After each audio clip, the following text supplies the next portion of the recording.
Let me ask you something. What would you say bothers you the most about getting older? Because lately, I've started noticing something strange. People stop talking to you and start talking around you. It's like you're slowly disappearing.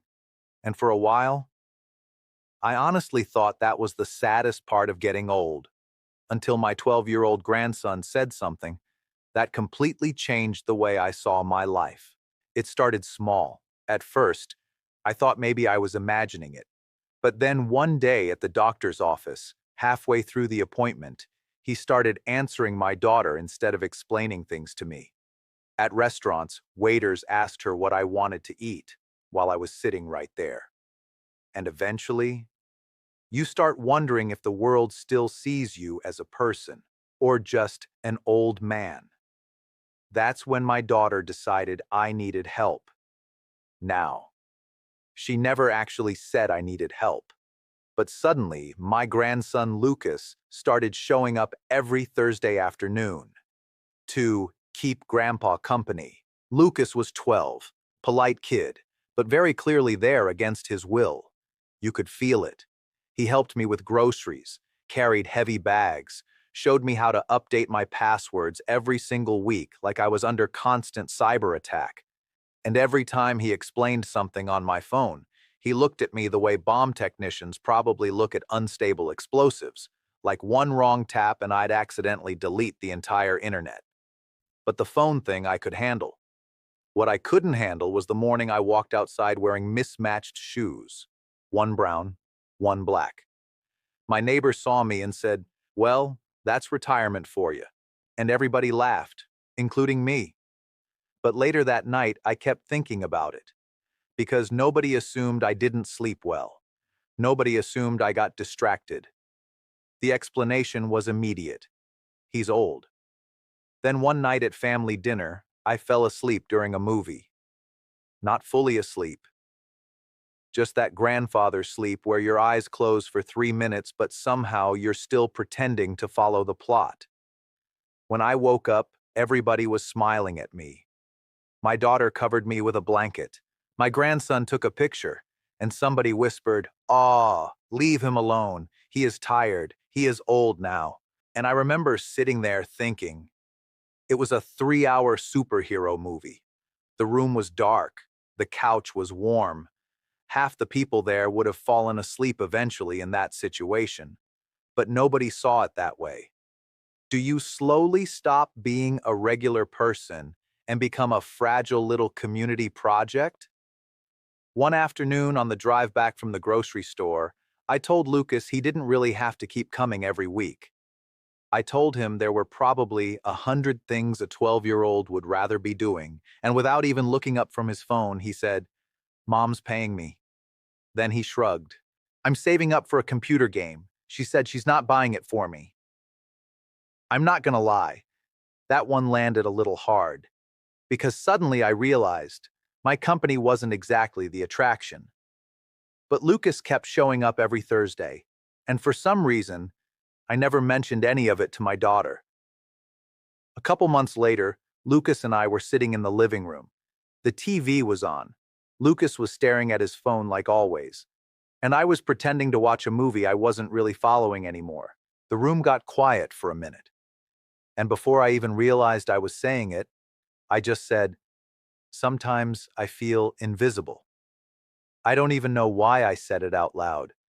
Maybe I'd been thinking it for longer than I realized. Lucas looked up at me strangely. Not uncomfortable, not dramatic, just confused. Then he leaned back, stared at me for a second, and asked me something I never expected to hear. "Grandpa, are you kidding me? You basically unlocked life." I honestly thought he was making fun of me, but he was dead serious. He said, "You can wear literally anything. If I wore sandals with black socks to school, my life would be over. Over there, everybody watches everything. What shoes you wear, what music you like, how you talk. One time you fell asleep during a baseball game, and everybody thought it was adorable." I looked at him and said, "It's not that simple." "Grandpa, you're 67. You don't need to be cool anymore." And then he started telling me what it felt like being his age. How kids panic over shoes, haircuts, backpacks, text messages, lunch tables, things I hadn't thought about in 50 years. And listening to him, I started remembering things I hadn't thought about in a long time. Worrying about getting into college, finding a respectable job, being 30 years old and terrified of disappointing my boss, being 40 and waking up at 3 in the morning thinking about bills, worrying if I was succeeding fast enough, worrying what neighbors thought, worrying what coworkers thought. And suddenly, I understood what he had been trying to tell me. My whole life, I'd been terrified of becoming invisible. Meanwhile, this kid was exhausted from being seen all the time. I started laughing, not because he was wrong, because somehow he was right. Now, don't get me wrong. Being ignored still hurts sometimes. I'm not pretending it doesn't. But after that conversation, I started noticing something else. Nobody rushes me anymore. Nobody expects me to prove myself every 5 minutes. I can take my time walking through a grocery store. I can leave dinner early because, honestly, I'd rather go home and watch TV. I can say, I don't understand this, and nobody will be surprised. And the world keeps spinning. Now I can sit on my porch wearing the ugliest cardigan known to mankind, and people just wave politely. No matter what I do, people are probably going to see me as the old guy anyway. And strangely, there's a kind of freedom in that. No one expects me to impress anybody anymore. And maybe that sounds sad at first, until you realize how exhausting it was trying to impress people your entire life.